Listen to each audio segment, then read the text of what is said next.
ये कहला आमे बिना प्याज रसुण रे नॉनवेज बनै परिबेनी। आमे सबु जिनस बनै परिबा। भिडियोटी जदि आपण मानकु पसंद आसीबो तो बिंदु रोसई चैनल को सब्सक्राइब करि नेबे और पाखरे बेल आइकन को प्रेस करि नेबे। आज आमे बनैबा बिना प्याज रसुण अदा बटारे माछ रसरसिया झोल, जोटे होटेल स्टाइल रे बनिबो और बहुत ही टेस्टी बनिबो। तो ये देखंतु मु एठी किछि नै जे रोही माछ, तो मु एठी रोही माछ को धोई लूण हळदी गोळै की मु एठी रखी देइथिली। तो एबे आमे चलंतु माछ को भल से आमे भाजीबा। तो एपटे कढ़ई गरम हो जाइए, से आमे सोरिष तेल किछि देबा आउ माछ को भाजीबा। माछ को गोल्डन कलर हैला पर्यंत आमे ताको भाजीबा। तो बिना पियाज रसुण अदा बटारे आज आमे माछर रसरसिया झोल बनैबा। तो आपण मानको विश्वास भी होबनी एते टेस्टी बनिबो और एते हेल्दी भी बनिबो। एठी हमर माछ भजा सरीगला। एबे आमे माछ को गोटे प्लेट रे काढी नबा। सब बेले पियाज रसुण रे आपण माने नॉनवेज बनौचंती, किंतु आजिर ए भिडियोटी देखि सारला परे आपण माने सब बेले बिना पियाज रसुण अदा बटारे जेमिति हेले भी नॉनवेज बनेबे। तो चलतु एबे माछ भजा सरीगला। तो एबे तार ग्रेवी बनैबा।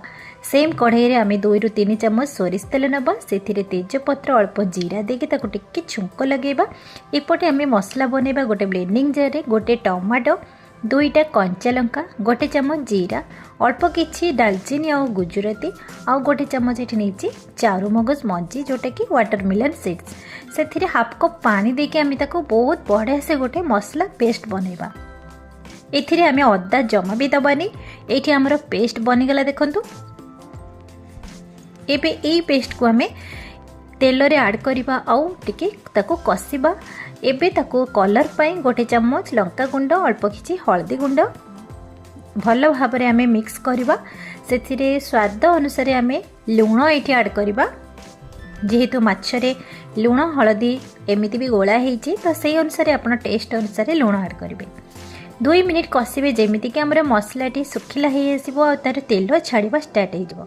एठी आमे सुखिला मसला किछि ऐड करिबा। एठी गोटे चम्मच धनिया गुंड, गोटे चम्मच जीरा गुंड, तापर एठी गोटे चम्मच आमे नै जे चिकन मसला, गोटे चम्मच गरम मसला।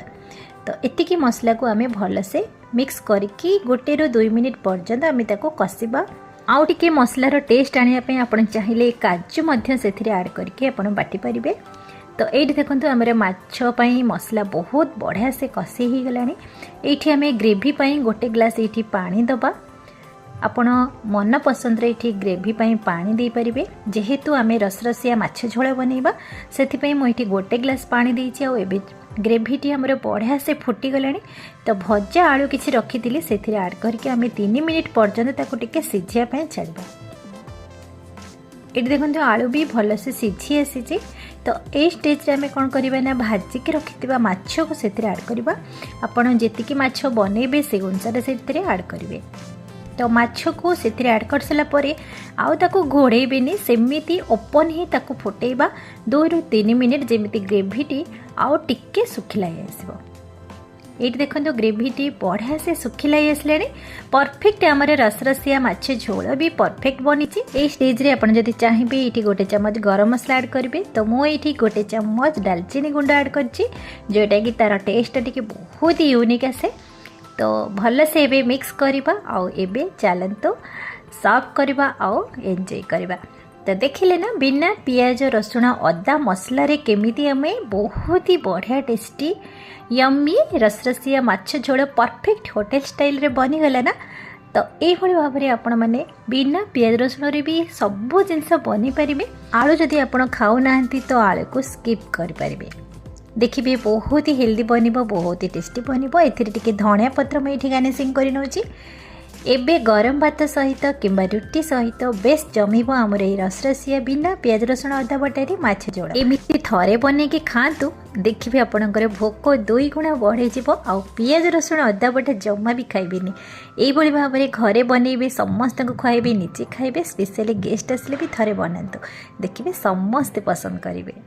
आज वीडियोटी आपण मानकु जदि पसंद आसिला तो प्लीज मो चैनल को सब्सक्राइब करिनेबे आ छोटिया लाइक कमेंट करबा को जमा भी भूलिबेनी। तो पुणी नहीं आसबे आपनक पई हेल्दी रेसिपी से पर्यंत रहूची। नमस्कार।